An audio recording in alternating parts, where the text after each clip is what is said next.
Bonjour et bienvenue dans Bonjour chez vous. J'espère que vous êtes en pleine forme aujourd'hui. Nous allons parler de la prière, de la persévérance dans la prière qui porte du fruit. Et on n'a pas toujours envie de persévérer. On aimerait que, hop, ça arrive comme ça. Mais nous allons voir que la persévérance est essentielle pour être exaucée. Et je suis avec Freddy et Aurélie. Bonjour à tous les deux. Bonjour à toutes. Ravi de vous revoir encore. Plaisir partagé. Aussi. Donc, on a parlé de notre personnalité hier. On avait parlé de nos fréquentations avant-hier. Et là, on est sur la prière. On va sur autre chose. On change de sujet, on tourne la page. On tourne la page de qui nous sommes. Allez. Et nous avons Aurélie. Quand on parle prière, on a Aurélie avec nous. Wow. Oui, Ça va Aurélie? Aurélie qui baille. Aurélie qui baille. Tu me dis si je t'ennuie, hein? Elle n'est pas bien réveillée apparemment, notre chère sœur Aurélie. Eh bien, tu as intérêt à te réveiller parce que tu fais la pensée du jour, mais aussi tu répondras à une question dans la rubrique Une question, une réponse. La prière à plusieurs est-elle plus efficace que seule? C'est ça, on va voir qu'est-ce qui est mieux. Est-ce que c'est la prière seule ou à plusieurs? On va faire une battle entre les gens qui prient seuls et ceux qui prient à plusieurs. Voilà. Ça va être violent. Intéressant ça. Ça va être violent. Toi, Freddy, sera peut-être un petit peu plus calme. Toujours. Tu répondras à une autre question. Pourquoi est-ce si long d'être exaucé? Oui, parfois. Pas tout le temps, mais parfois c'est long et il faut s'accrocher et on verra pourquoi. C'est merveilleux, merveilleux. Donc, c'est les questions que vous avez sélectionnées, chers téléspectateurs. Je vous le rappelle, si vous voulez voter pour choisir la question que vous préférez, vous allez sur la chaîne YouTube de MCI dans l'onglet Communauté. Et puis, régulièrement, on vous laisse l'opportunité de sélectionner les questions. Aujourd'hui, on en a pris 2. Vous étiez trop indécis par rapport à votre choix. Et donc, on va commencer cette émission sur la prière avec notre pensée du jour.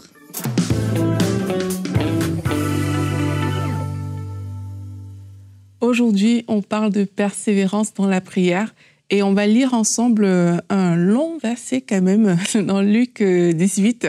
Donc, c'est plusieurs versets qu'on va lire. Et là, la Bible dit « Jésus leur adressa une parabole pour montrer qu'il faut toujours prier et ne point se relâcher. » Donc, c'est le but de la parabole, c'est de montrer qu'il faut prier et être persévérant. Il dit, il y avait dans une ville un juge qui ne craignait point Dieu et qui n'avait égard pour personne. Il y avait aussi dans cette ville une veuve qui venait lui dire, « Fais-moi justice de ma partie adverse. » Pendant longtemps, il refusa. Mais ensuite, il dit en lui-même, « Quoique je ne craigne point Dieu et que je n'ai d'égard pour personne, néanmoins, parce que cette veuve m'importune, je lui ferai justice afin qu'elle ne vienne pas sans cesse me rompre la tête. » Et écoutez la conclusion en fait que Jésus va dire. Il dit « Entendez ce que dit le juge inique. Et Dieu ne fera-t-il pas justice à ses élus qui crient à lui jour et nuit et tardera-t-il à leur égard? Je vous le dis, il leur fera promptement justice. Mais quand le Fils de l'homme viendra, trouvera-t-il la foi sur la terre? » C'est vraiment très intéressant, cette parabole, par rapport au sujet qu'on a aujourd'hui, parce que, comme je vous ai dit, déjà, c'est Jésus qui est en train de parler, et le but de la parabole est de montrer qu'il faut prier et ne pas se relâcher. En fait, c'est Jésus qui est en train de demander à toi, à moi, à ses disciples, de leur montrer l'importance de ne pas se relâcher dans la prière, donc de persévérer. Donc toi aussi, si Jésus te le dit aujourd'hui, ça veut dire que quelle que soit l'étape dans laquelle tu es par rapport à la situation pour laquelle tu pries, n'hésite pas à persévérer en fait. Et la Bible nous dit que pendant longtemps, le juge a refusé. Ça veut dire quoi? Ça veut dire que peut-être pendant longtemps, le problème que tu as est en train de durer. C'est exactement ce qui se passait pour cette veuve, en fait. Mais elle a eu une attitude. Et dans son attitude, elle a décidé de ne pas flancher. Elle a décidé, en fait, que s'il y a quelqu'un qui doit flancher, ce sera le juge, ce n'est pas elle. Et c'est souvent cette attitude qu'on doit avoir en tant que chrétien. On doit se dire, oui, peut-être que là, je prie depuis, je ne vois pas les choses se faire. Mais dans mon cas à moi, s'il y a une personne qui doit lâcher, ce sera le diable, ce ne sera pas moi. Et je vous prie vraiment d'avoir cette attitude-là face aux défis que vous avez, parce que parfois on baisse les bras trop facilement, mais continuez et persévérez. Maintenant, on voit aussi la réponse du juge inique. Il dit, Quoique je ne craigne point Dieu et que je n'ai d'égard pour personne, néanmoins, parce que cette veuve m'importune, je lui ferai justice afin qu'elle ne vienne pas sans cesse me rompre la tête. Yes. Donc, ça veut dire que l'insistance de la veuve a rompu la tête du juge inique. Yes. Il n'aimait pas ça. Et chaque fois que tu vas persévérer dans la prière, sache que le diable n'aime pas ça. Ton insistance, c'est quelque chose qui va le pousser à lâcher prise. Donc, si tu laisses trop tôt, il n'y a rien qui va se passer. Je dis souvent, si Daniel avait arrêté de prier après le premier jour, il n'y a pas quelque chose qui allait se passer, mais il a persévéré. Et il y avait un combat qui était là, qui avait lieu, mais sa prière aussi était importante pour continuer ce combat-là. Donc, ta prière est importante pour continuer peut-être le combat qui a lieu dans ta situation. Ne lâche pas parce que tu es en train de rompre la tête du diable. Yes. Et pour finir, je finis avec la leçon que le Seigneur lui-même, il a donnée dans cette parabole. Il dit, « Entendez ce que dit le juge inique. Dieu ne fera-t-il pas justice à ses élus qui crient à lui jour et nuit? Tardera-t-il à leur égard ?» On sait que ce juge, s'il est inique, c'est parce qu'il était méchant, mais Dieu n'est pas méchant. Dieu est bon, Dieu est fidèle. Et si cette femme a pu insister auprès de quelqu'un de méchant et cette personne a flanché, il est en train de te dire à combien plus forte raison ton Dieu qui est bon, ton Dieu qui est fidèle, alors que tu viens tout simplement à lui, il ne tardera pas en ta faveur, il t'exaucera. Amen. Amen. Merci Aurélie. Merci, Seigneur. Et oui, le Seigneur Jésus a clairement écrit cette parabole pour nous illustrer l'importance de la persévérance dans la prière. C'est dit noir sur blanc. Il y a des fois les paraboles, on ne peut pas trop savoir. Oui, on ne peut pas trop savoir, mais là c'est clair. Tellement limpide. C'est très clair. Il veut nous enseigner à persévérer dans la prière parce qu'il sait que c'est essentiel. Et l'histoire de Daniel nous illustre très bien. Il y a un combat spirituel. Alors que Daniel prie, lui, il est ignorant de ce qui se passe dans le monde invisible. Il est en train de prier, mais il va persévérer. Il va choisir de continuer, de prier encore et encore et de continuer à croire, même s'il ne voit rien s'accomplir. Et plus tard, il va savoir, dès le premier jour où tu commençais à prier, j'avais envoyé mon ange et il y avait un combat qui se passait. Et en fait, on ne voit pas toujours ce qui se passe. Et peut-être que ça se compte en jours, parfois en mois, parfois en années quand c'est douloureux et là on est dans quelque chose de plus difficile, mais on ne voit pas toujours ce qui se passe en arrière-plan. Et cette parabole et ce dernier verset que tu as lu, c'est notre verset du jour et on va le revoir ensemble, il est dans une autre version, Luc 18 au verset 7. « Et Dieu ne fera-t-il pas justice à ceux qu'il a choisis et qui crient à lui jour et nuit ? Les fera-t-il attendre ?» Et le verset 8, que tu n'as pas lu Aurélie, mais sur lequel je voulais qu'on s'arrête aussi, nous dit « Je vous le dis, il leur fera rapidement justice, mais quand le Fils de l'homme viendra, trouvera-t-il encore la foi sur la terre ?» J'aime tellement ce passage, notamment le verset 8 que tu dis « il leur fera ». Alors moi, je connais la version seconde qui dit « il leur fera promptement ou rapidement », comme pour dire « mais Dieu ne tardera pas à agir pour toi ». Et la suite qui est aussi importante, c'est que retrouvera-t-il la foi sur la terre, comme notre vie de prière en fait est liée à notre foi en fait. La preuve de ma foi qui est toujours vivante et vibrante, c'est la capacité à prier, à croire que Dieu le fera. Je n'ai pas vu, je n'ai pas touché, pas perçu, mais je veux croire de tout mon cœur que Dieu le fera.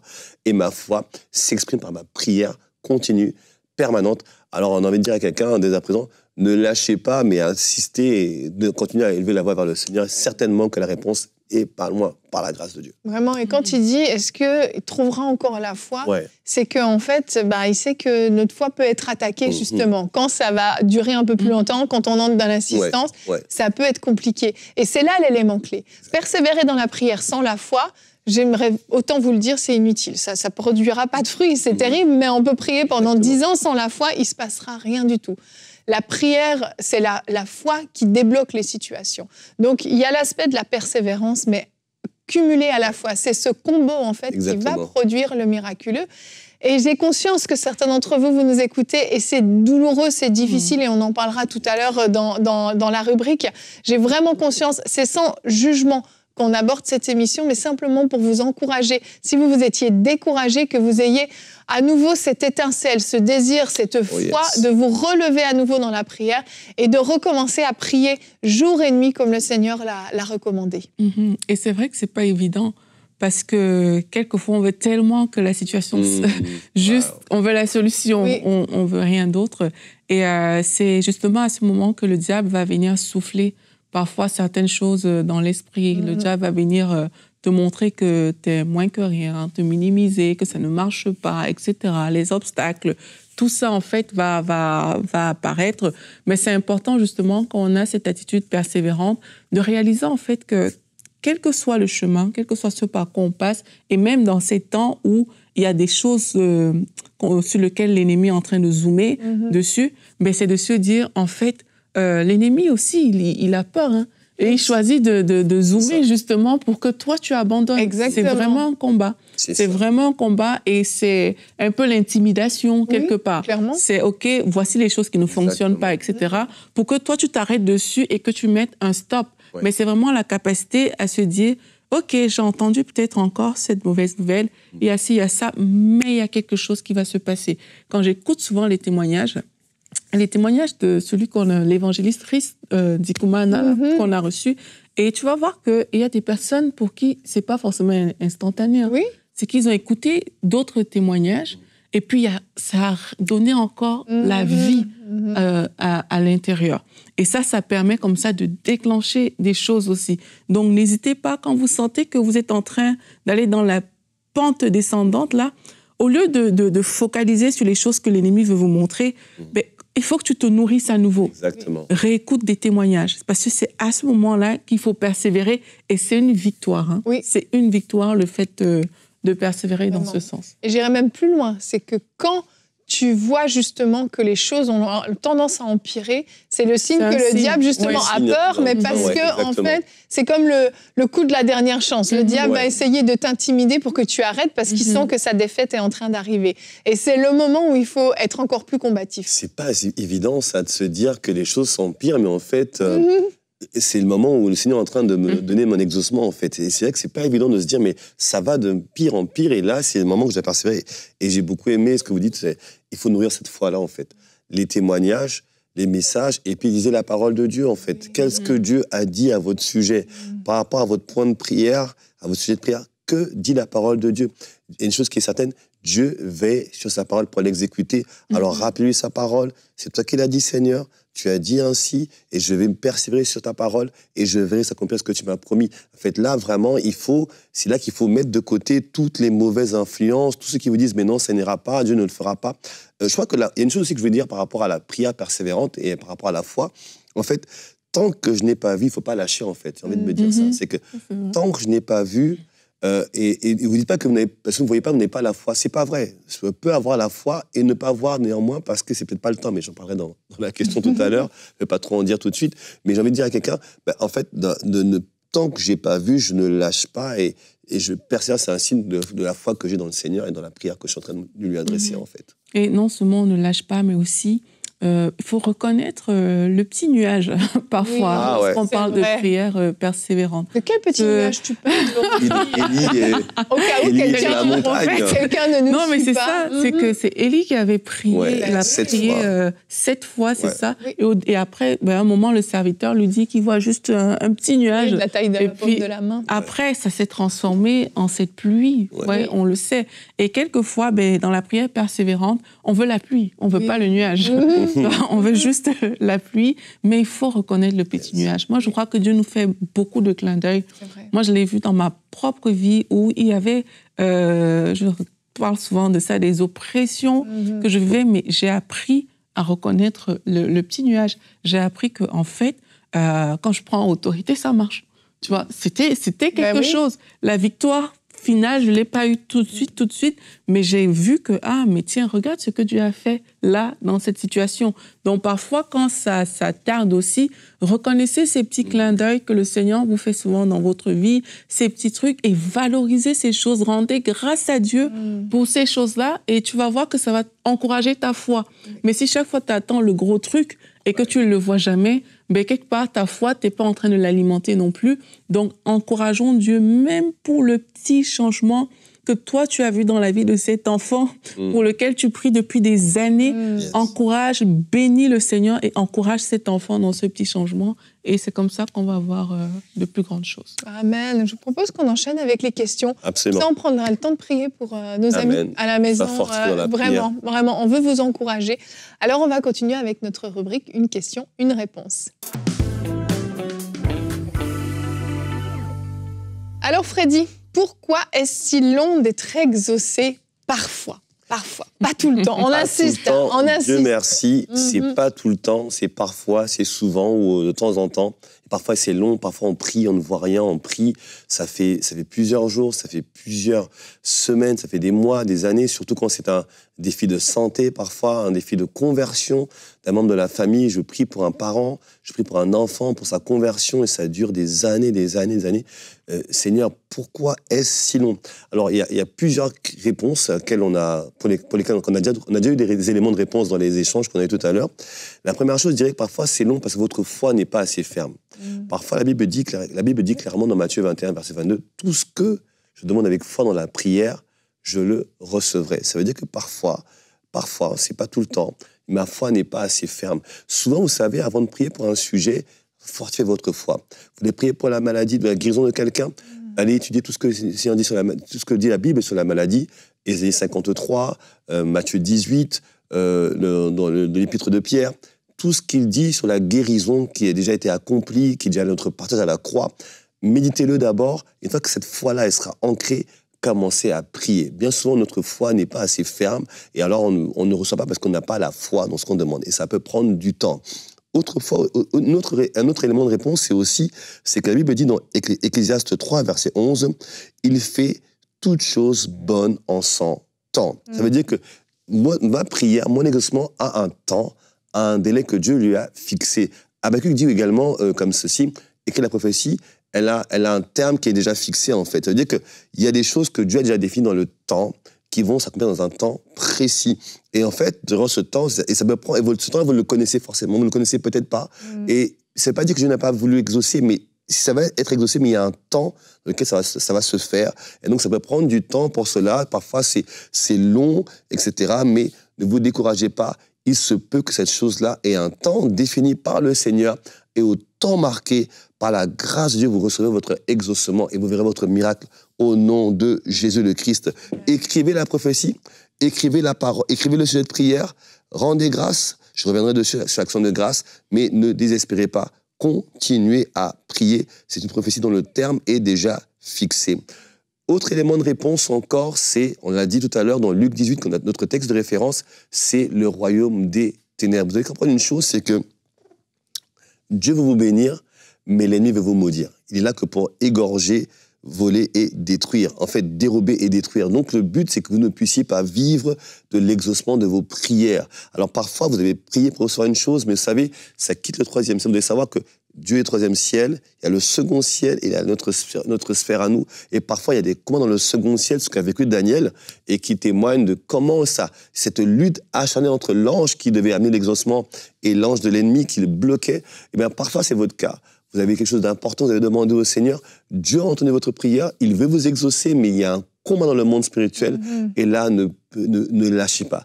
Persévérez jusqu'à ce que Dieu vous exauce et que vous puissiez jouir de votre promesse. J'aime ce verset de la parole qui dit « Toi qui écoutes les prières des hommes, tous les hommes viendront à toi. » Tu écoutes les prières. Notre Dieu écoute vos prières. Il n'est pas insensible à vos prières.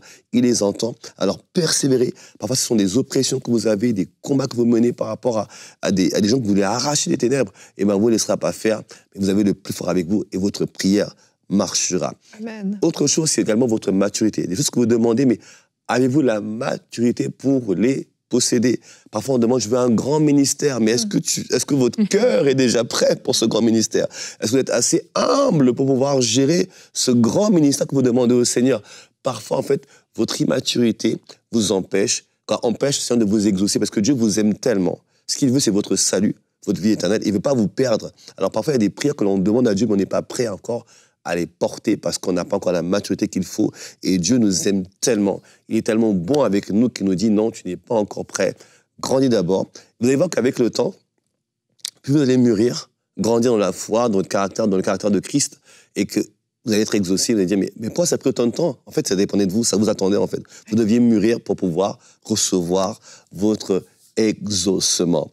Et enfin, je dirais aussi, avant-dernière chose, c'est est-ce que ce que vous demandez est dans sa volonté? Ouais. Ah oui, parce que c'est peut-être pas sa volonté. Ça prend du temps parce que c'est pas sa volonté tout simplement. 1 Jean 5, versets 14 à 15 nous dit, nous avons, et j'aime ce verset, nous avons auprès de lui cette assurance que si nous demandons quelque chose selon sa volonté, il nous écoute. Et regardez la suite.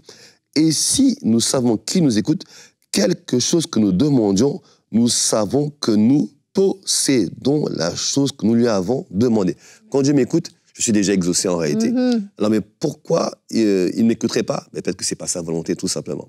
C'est vrai que tout ce qu'on demande, la Bible dit, tout ce que je demande avec foi, je le recevrai, mais la Bible dit également, il nous donne ce qui est selon sa volonté. Et Christ a rappelé que quand on prie, on dit, Seigneur, que ta volonté soit faite. Donc, il faut que ce soit dans sa volonté. Eh bien, souvent, si ce n'est pas sa volonté, eh bien, vous ne serez pas exaucé. Et rendez grâce à Dieu, parce que de ne pas être exaucé pour des prières qui ne sont pas sa volonté. Et je finirai avec ce conseil, cet encouragement. Quand ça tarde, qu'est-ce que l'on fait? On rend grâce à Dieu. Amen. L'action de grâce, vous garderez votre cœur en paix, en foi, et conscient que Dieu le fera. Rendez grâce pour ce qu'il a déjà fait, et rendez grâce pour ce qu'il va faire dans votre vie quand votre prière sera exaucée. Dieu vous bénisse. Amen. Amen. Amen. Merci beaucoup. Merci Evelyne. Oui, super réponse. Merci pour la Et question. Aurélie, on se tourne vers toi pour voir si la prière à plusieurs est plus efficace que la prière tout seul. On parle de prière d'accord ici, si je comprends bien. Oui, on parle de prière d'accord, on parle aussi de prière personnelle finalement. Et quand on pose ce genre de questions, ça veut dire que parfois on peut peut-être choisir l'un ou l'autre. Parfois, on veut choisir, mais dans ce cas, il n'y a pas de battle, comme j'ai dit au début. Il n'y a pas de combat. L'un ne va pas sans l'autre. C'est ce qu'il faut se dire. Parce que quand on lit la parole de Dieu, on voit qu'il y a plusieurs personnes qui ont prié toutes seules, mais qui ont été exaucées. Oui. Plusieurs fois, David, il a prié tout seul. On a vu le cas d'Élie qui a prié par rapport au nuage dont on a parlé. Il était seul.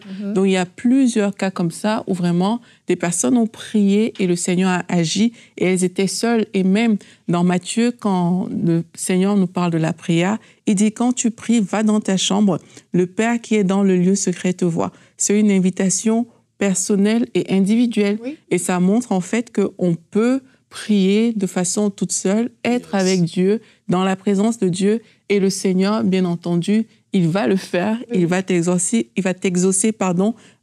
quand tu vas prier seul. Maintenant, la Bible nous encourage aussi à prier ensemble. Et c'est là où la prière d'accord intervient. Et il y a beaucoup de versets dans la Bible qui vraiment, quand tu lis, tu te dis, non, il faut que je m'associe avec quelqu'un pour prier. Matthieu 18, je vous le déclare, si 2 d'entre vous sur terre s'accordent pour demander quoi que ce soit dans la prière, mon Père qui est dans les cieux le leur donnera. Car là où 2 ou 3 s'assemblent en son nom, je suis au milieu d'eux. Ça fait partie des versets. Ecclésiaste 4, 2 valent mieux qu'un parce qu'ils retirent un bon salaire de leur travail. Donc, à 2, c'est préférable que 1. Ça, c'est ce que Ecclésiaste dit. Et il y a ce verset qui dit que 1 chasse 1000, l'autre 2 chasse 10 000. Yes. Le coefficient multiplicateur est énorme. Énorme. 2 ne chasse pas 2000. On a multiplié à 10 000. Donc, ça veut dire que quand on s'accorde, il y a quand même un pouvoir exponentiel qui est engagé. On voit aussi que l'Église s'est accordée pour prier. On a des cas de Pierre en prison. L'Église s'est réunie. Ils ont prié ensemble même. Dans toute cette période de réveil, la Bible dit qu'ils persévéraient ensemble dans la prière, la communion, la fraction du pain. Ils étaient ensemble, en fait. Même pour Paul, l'Église s'est réunie, on l'a laissé pour moi, pour prier pour lui. Donc, ça veut dire que ça aussi, c'est excellent lorsqu'on parle de notre vie de prière. Maintenant, est-ce que l'un au-dessus de l'autre? Vous aurez compris que non, parce que, comme je l'ai dit, tout seul, tu peux prier avec ta foi, il y a un résultat qui est garanti. Si vous êtes plusieurs aussi, vous pouvez vous mettre en accord et là, tu vas voir, comme j'ai dit, qu'il y a aussi des résultats même exponentiels qui vont sortir de là. La prière aussi des autres peut t'édifier. Parfois, on écoute quelqu'un prier, on est dans un temps de prière et ça édifie, ça t'aide toi-même à te développer de façon personnelle. Donc, c'est des choses, en fait, que moi, j'encourage. Si vous avez un partenaire de prière, vous avez quelqu'un avec qui vous pouvez prier, je vous encourage à le faire. Maintenant, la solidité de la prière en accord vient aussi de la solidité de la prière personnelle. Ça veut dire quoi? Ça veut dire que si j'ai pas de vie de prière personnelle et que je ne compte que sur la prière d'accord, ben, quelque part, ça va pas vraiment fonctionner, en fait. Plus tu seras solide dans ta façon de prier tout seul, et plus tu vas voir que les prières personnelles sont encore plus efficaces. Moi, je suis responsable d'intercession, donc je peux le dire. Je vois tellement la différence quand tu vois des personnes qui sont prêtes, qui sont préparées, qui viennent prier ensemble. C'est comme si la sauce... Ça part tout de suite. Ben oui. Tu vois, avec quand il faut tirer et tout, peut-être parce qu'on n'a pas cette habitude de la prière, il y a quand même une différence. Donc, plus vous allez vous bâtir dans votre vie de prière personnelle, et plus vous allez voir qu'en accord, ça va vite. Mais j'encourage aussi vraiment à avoir des partenaires de prière parce que les deux sont utiles. Donc, pour finir, si tu n'as pas de partenaire de prière, continue dans ta prière personnelle et individuelle. Le Seigneur t'entend et on croit qu'il va t'exaucer. Maintenant, si tu as un partenaire de prière qui est disponible, avec qui tu peux prier, si tu as des amis, etc., associez-vous dans la prière et vous allez voir aussi que le Seigneur va multiplier ces temps de prière avec des résultats exponentiels. Merveilleux, merveilleux. Amen. Bah, sur ces bonnes paroles, je vous propose qu'on s'accorde.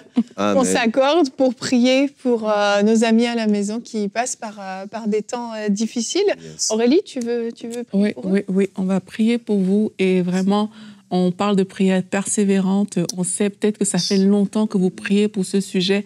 Et ensemble, on vient s'accorder avec vous. Seigneur, tu as dit dans ta parole que là où 2 ou 3 sont réunis en ton nom, tu es là. Et avec nos frères et nos sœurs à la maison, nous venons nous accorder, nous nous réunissons en ton nom et nous déclarons au nom de Jésus que ces situations qui perduraient dans les vies, qu'elles expirent aujourd'hui même au nom puissant de Jésus-Christ. Nous nous accordons, Seigneur, tu as dit à ton peuple que ces Égyptiens que vous voyez, vous ne les reverrez plus jamais. Nous déclarons que ces situations par lesquelles les frères et les sœurs passent aujourd'hui, qu'elles ne le revoient plus jamais au nom de Jésus. Seigneur, comme on a vu dans certains cas, ça va peut-être prendre de la maturité. Dans certains cas, il faut orienter vers ta volonté. Seigneur, on prie afin que ta volonté se fasse. On prie afin qu'un frère, une sœur aussi grandisse pour recevoir les bonnes choses que tu as prévues pour lui ou pour elle. Seigneur, on prie pour nos frères et sœurs aujourd'hui. On croit que tu as des projets de paix pour eux, tu as des bonnes choses pour eux. Et Père, nous les appelons à manifestation au nom de Jésus-Christ. Alléluia, merci Seigneur. André, nous voulons élever nos voix et prier pour nos bien-aimés qui sont dans des combats de longue durée. Nous prions, Père, qu'ils soient puissamment fortifiés, Père de grâce, donc il est écrit, faites en tout temps, par l'Esprit, toutes sortes de prières et de supplications. Père, donne-leur de tenir ferme. Nous prions maintenant pour vous tous.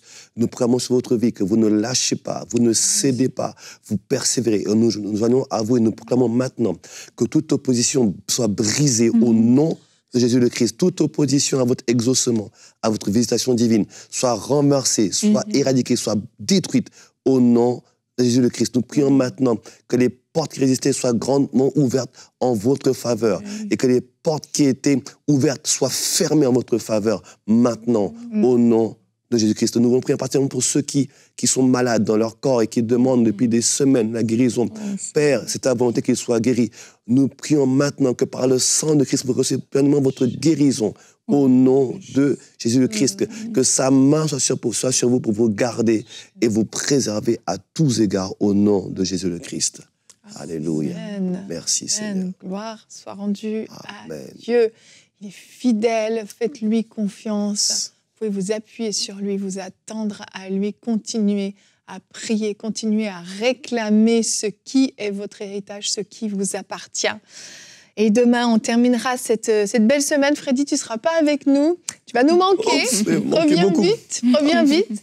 Demain, on va parler des vraies et fausses croyances sur le prix à payer pour suivre Jésus. On va voir ensemble, on va faire un petit ménage là-dedans. Est-ce que c'est vraiment quel prix on doit réellement payer pour suivre le Seigneur? Aurélie, merci. Freddy, merci pour cette belle semaine. Merci à vous. On te donne rendez-vous très bientôt. À très bientôt. Parfait. Bonjour chez vous et à demain.